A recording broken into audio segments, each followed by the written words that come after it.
Bonjour, bonjour. C'est un plaisir d'être avec vous ce matin ou cet après-midi, dépendamment du moment où vous regardez cette vidéo. Il y a un ami qui m'a posé cette question il y a de cela 2 semaines et qui m'a demandé de réfléchir autour euh, du rêve. Est-ce que c'est quelque chose biblique? Euh, le rêve est-il biblique? Je réponds comme ça. Dans l'univers euh, biblique, le rêve n'est pas euh, un simple phénomène nocturne, ni une activité aléatoire de l'esprit pendant le sommeil. Donc, il est profondément enraciné dans l'économie de la révélation. Euh, le rêve, tel qu'il apparaît dans les textes sacrés, est souvent une passerelle, je dirais, entre le visible et l'invisible. Et un lieu de parole divine, euh, euh, un, un espace où pratiquement Dieu vient rencontrer, je dirais, l'homme dans le secret de son être.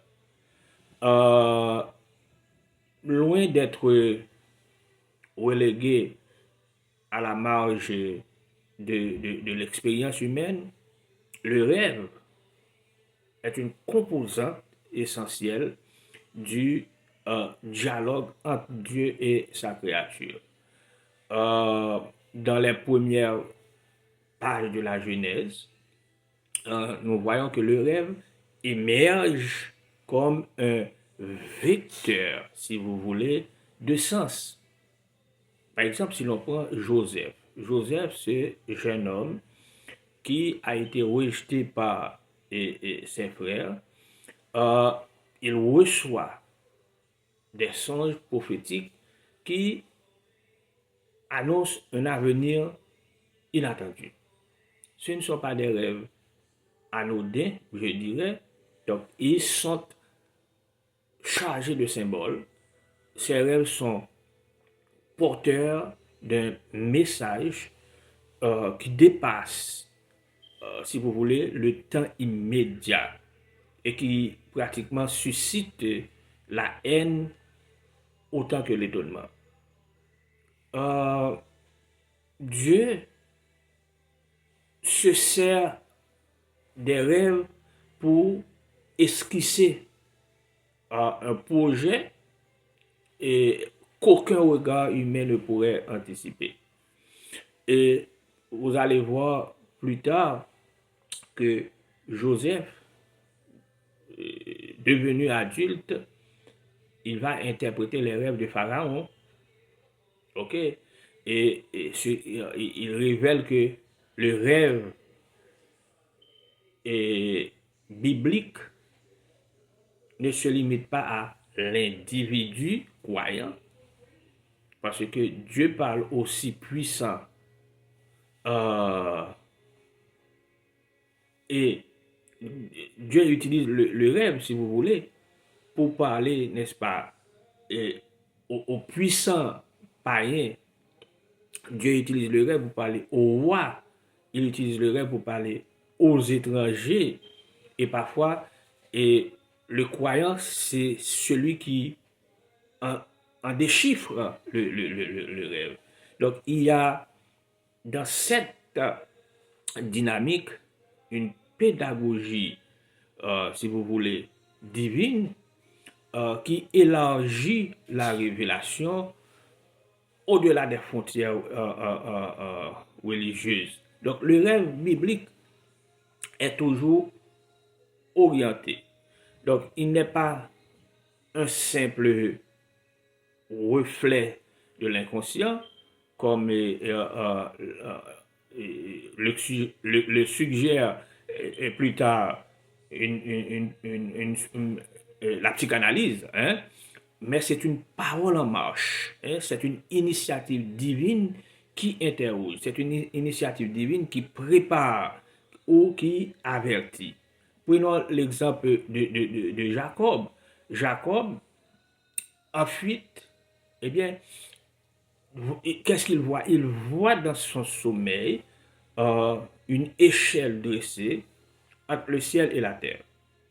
Donc, ce n'est pas une hallucination nocturne, mais c'est une euh, expérience fondatrice, je dirais.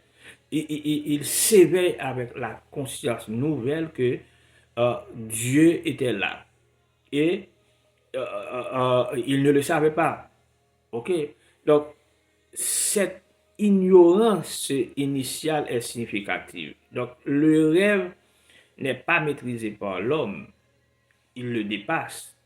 Le rêve surprend l'homme. Le rêve fait l'homme entrer dans un ordre de réalité plus vaste que le cadre rationnel. Donc, Dieu parle dans l'ombre au moment où l'homme cesse de contrôler, au moment où l'homme est vulnérable, au moment où l'homme est livré à lui-même, ou plutôt livré à Dieu. Mais dans la tradition prophétique, le rêve est parfois critiqué lorsqu'il devient un moyen de manipulation. Jérémie, le prophète, Jérémie, que vous connaissez, eh bien, nous met en garde contre les faux prophètes qui euh, se servent, qui utilisent, si vous voulez, les songes imaginaires pour égarer le peuple. C'est quelque chose que nous voyons pendant ces derniers jours. So, le discernement est donc essentiel. Tout rêve euh, n'est pas signe de Dieu, et vous devez le savoir. Donc, il peut provenir de l'agitation de l'esprit, de désirs, je dirais, refoulés, ou même de l'adversaire spirituel. Mais ce discernement ne doit pas conduire, euh, euh, ne doit pas conduire, si vous voulez, au mépris du rêve. OK? Donc, le Nouveau Testament est en pleine continuité avec cette tradition. Donc, le Nouveau Testament, si vous voulez, rappelle que Dieu continue euh, de parler, euh, continue et de s'exprimer, si vous voulez, à travers euh, des visions, à travers des songes. Et si vous très près de nous, et on peut bien le voir, Joseph, et le fiancé de Marie, eh bien, il reçoit un songe et certaines instructions, des instructions, je dirais, qui vont déterminer le cours de l'histoire du salut. Ce n'est pas une vision euh, mystique en plein jour, mais c'est un rêve euh, nocturne qui oriente le destin de la Sainte Famille. Donc, le silence du sommeil devient alors un sanctuaire, si vous voulez, dans lequel Dieu murmure. Ce qui frappe à travers l'ensemble du corps, ou bien du corpus biblique, c'est la cohérence théologique du rêve. OK? Il n'est jamais une fin en soi.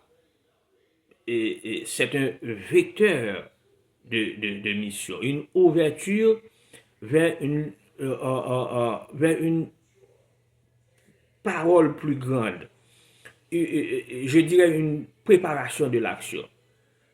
La Bible ne euh, sacralise pas le rêve, mais la Bible fait du rêve un espace possible de révélation, à condition qu'il soit reçu dans une posture d'écoute, de foi ou de soumission à la vérité divine.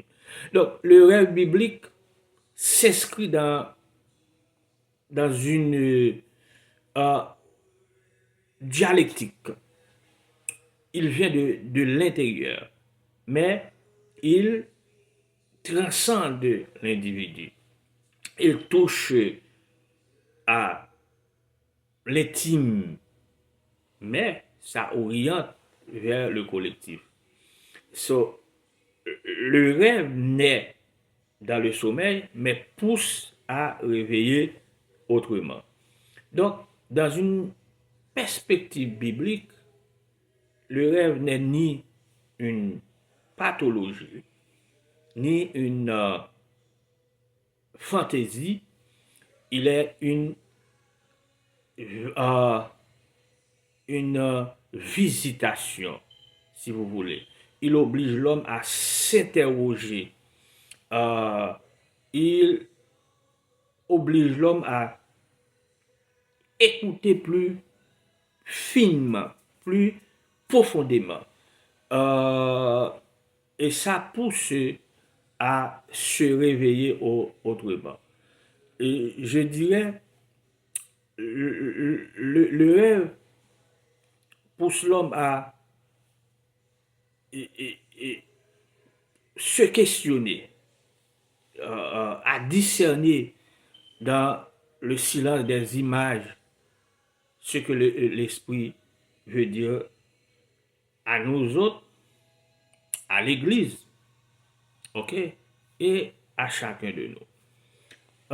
Je dois vous dire pour terminer que le rêve est biblique et vous ne devez en aucun cas mépriser, n'est-ce pas, vos rêves tout en étant chrétien. Il faut chercher à comprendre la signification de vos rêves.